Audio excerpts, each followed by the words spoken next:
Hello guys, இன்றைக்கி நம்ம சேனலில் என்ன ரெசிபி பார்க்க போகிறோன்னா ஒரு சூப்பரான பிரசாதம் ரெசிபி தான் பார்க்க போகிறோம்.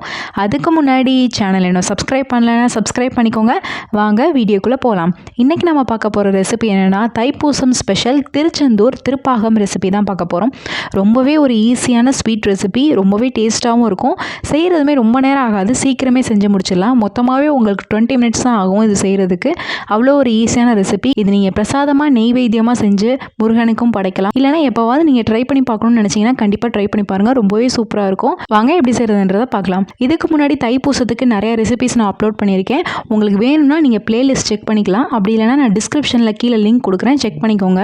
திருப்பாகம் செய்கிறதுக்கு ஃபஸ்ட்டு ஒரு 1/2 கப் அளவுக்கு முந்திரி எடுத்துக்கோங்க. முந்திரி வந்து பார்த்தீங்கன்னா ஒரு 50 கிராம் அளவுக்கு நான் எடுத்திருக்கேன். இதை வந்து ஒரு மிக்ஸி ஜார்லையோ இல்லை பிளெண்டர்லையோ போட்டு நல்லா வந்து ஃபைனாக அரைச்சி எடுத்து வச்சுக்கோங்க. கொஞ்சம் கொஞ்சமாக அரைங்க, ரொம்ப வந்து ஃபஸ்ட்டே வந்து அரைச்சிடாதீங்க. இல்லைனா வந்து லைட்டாக வந்து எண்ணெய் கசிய ஆரம்பிச்சிடும், ஒரு மாதிரி அங்கங்கே ஒட்டிக்கும். ஸோ வந்து கொஞ்சம் கொஞ்சமாக பல்ஸ் மோடில் போட்டு அரைச்சி எடுத்துக்கோங்க. இப்போ இன்னொரு பேனில் 1/2 கப் அளவுக்கு கடலை மாவு எடுத்துக்கலாம். நீங்கள் எந்த அளவுக்கு முந்திரி எடுக்கிறீங்களோ அதே கப்பில் 1/2 கப் அளவுக்கு கடலை மாவு எடுத்துக்கலாம். இப்போ வந்து பார்த்தீங்கன்னா முந்திரியும் கடலை மாவும் ஒரே ரேஷியோவில் இருக்கணும். இதை வந்து ஃபஸ்ட்டு நம்ம சலிச்சுட்டு ஆட் பண்ணிக்கலாம். எப்போவுமே நீங்கள் ஸ்வீட் செய்யும் போது எல்லா மாவுமே வந்து சலிச்சுட்டு ஆட் பண்ணிக்கோங்க.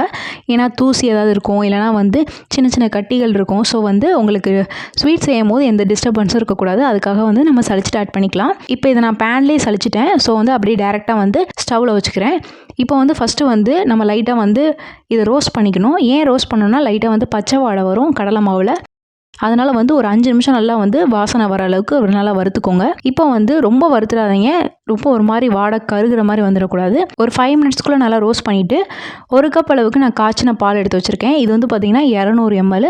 இதை வந்து கொஞ்சம் கொஞ்சமாக ஆட் பண்ணி நல்லா வந்து மிக்ஸ் பண்ணிக்கலாம். பால் ஆட் பண்ணி நம்ம மிக்ஸ் பண்ணும்போது கட்டிப்படும். ஸோ வந்து நல்லா வந்து மிக்ஸ் பண்ணிக்கோங்க. கட்டி இல்லாமல் நல்லா மிக்ஸ் பண்ணணும். ஏன்னா நம்ம இப்போ மிக்ஸ் பண்ணுறதா லாஸ்ட் வரைக்கும் நம்ம கிண்ட போகிறோம். ஸோ வந்து நல்லா மிக்ஸ் பண்ணிக்கோங்க.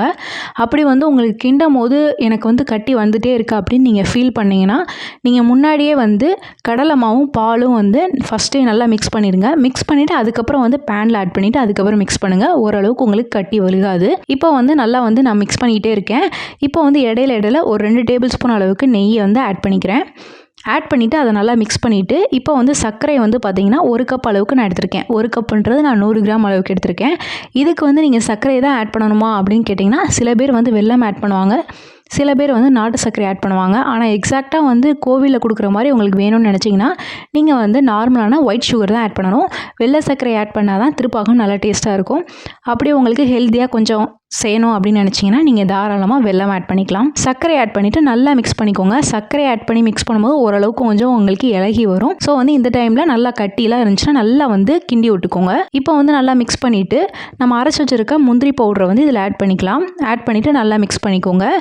இப்போ இதை நல்லா மிக்ஸ் பண்ணிகிட்டே இருக்கும்போது இப்போ வந்து நம்ம நெய் ஊற்ற ஆரம்பிச்சிடலாம். இப்போ இதுக்கு மொத்தமாக நெய் எவ்வளோ தேவைப்படும் அப்படின்னு பார்த்தீங்கன்னா ஒரு 1/4 கப்லேருந்து 1/2 கப் அளவுக்கு தேவைப்படும். ஏன் அப்படி சொல்கிறேன்னு பார்த்தீங்கன்னா ஒவ்வொருத்தவங்களுக்கு சீக்கிரம் வந்து அந்த அல்வா கன்சிஸ்டன்சி வந்துடும். ஒரு சில பேத்துக்கு கரெக்டாக வராது. ஏன் அப்படின்னா நம்ம ஒவ்வொருத்தரும் ஒவ்வொரு கப்பு வந்து அளவுக்கு வச்சுருப்போம். நான் எடுத்துருக்கிறது வந்து பார்த்திங்கன்னா 100 கிராம் அளவு ஹோல்ட் பண்ணுற கப்பு. அதனால் வந்து நான் இந்த கப்பில் சொல்கிறேன். சில பேர் பெருசு வச்சுருப்பீங்க, சின்னது வச்சுருப்பீங்க. ஸோ வந்து உங்களுக்கு வந்து மாறுபடலாம். அதுக்காக வந்து இந்த ரேஞ்ச் சொல்கிறேன். இது நீங்கள் வந்து எப்போ ஸ்டாப் பண்ணணும் அப்படின்னு பார்த்தீங்கன்னா நல்லா வந்து பேனில் ஒட்டாத அளவுக்கு அல்வா மாதிரி வரும். இப்போ வந்து நெய்யை கொஞ்சம் கொஞ்சமாக ஆட் பண்ணி மிக்ஸ் பண்ணிகிட்டே இருங்க. இடையில வந்து பார்த்திங்கன்னா ஒரு 1/4 டீஸ்பூன் அளவுக்கு ஏலக்காய் தூள் ஆட் பண்ணிக்கலாம். ஏலக்காய் தூள் ஆட் பண்ணிவிட்டு நல்லா மிக்ஸ் பண்ணிக்கோங்க. இந்த மாதிரி வந்து உங்களுக்கு நம்ம ஊற்றுன நெய்யெல்லாம் வந்து அப்சர்வ் பண்ணிகிட்டே வரும், உள்ளே இழுத்துகிட்டே வரும். அதுக்கப்புறம் ஒரு கட்டத்தில் வந்து பார்த்திங்கன்னா நல்லா வந்து வெளியில் வர ஆரம்பிச்சிடும். அந்த நெய் எல்லாமே நம்ம ஊற்றின நெய் எல்லாமே அப்படியே வந்து செப்பரேட் ஆகி மேலே வந்துடும். இப்போ உங்களுக்கு பார்த்தாலே தெரியும் நல்லா இந்த மாதிரி பிரிஞ்சு வரும். நல்லா வந்து சட்டியில் ஒட்டாத அளவுக்கு நல்லா வந்து அல்வா கன்சிஸ்டன்சியில் வந்து சைட்லலாம் பார்த்திங்கன்னா நம்ம ஊற்றின நெய் எல்லாமே பிரிஞ்சு இந்த மாதிரி வந்து சைடில் நிற்கும். இப்போ வந்து நம்ம ஸ்டவ் ஆஃப் பண்ணிவிட்டு இறக்கிடலாம். அவ்வளோதான், சூப்பராக ரெடி ஆயிடுச்சு. இப்போ நான் பாருங்கள், நான் க்ளோஸ்அப்பில் காமிக்கிறேன் எந்த அளவுக்கு இருக்குன்னு. செம்ம டேஸ்ட்டாக இருக்கும். கண்டிப்பாக இது வரைக்கும் நீங்கள் ட்ரை பண்ணி பார்த்தது இல்லைன்னா கண்டிப்பாக ட்ரை பண்ணி பாருங்கள். ஸோ இந்த தைப்பூசத்துக்கு இந்த திருப்பாகம் எப்படி வந்திருக்குன்னு கமெண்ட்ஸில் எனக்கு ஃபீட்பேக் சொல்லுங்கள். ஸோ இந்த ரெசிபி உங்களுக்கு பிடிச்சிருக்குன்னு நினைக்கிறேன். பிடிச்சிருந்தா லைக் பண்ணுங்கள், ஷேர் பண்ணுங்கள், கமெண்ட் பண்ணுங்கள். மறக்காமல் சேனலை சப்ஸ்கிரைப் பண்ணுங்கள். இன்னொரு வீடியோவில் பார்க்குறேன். பாய்.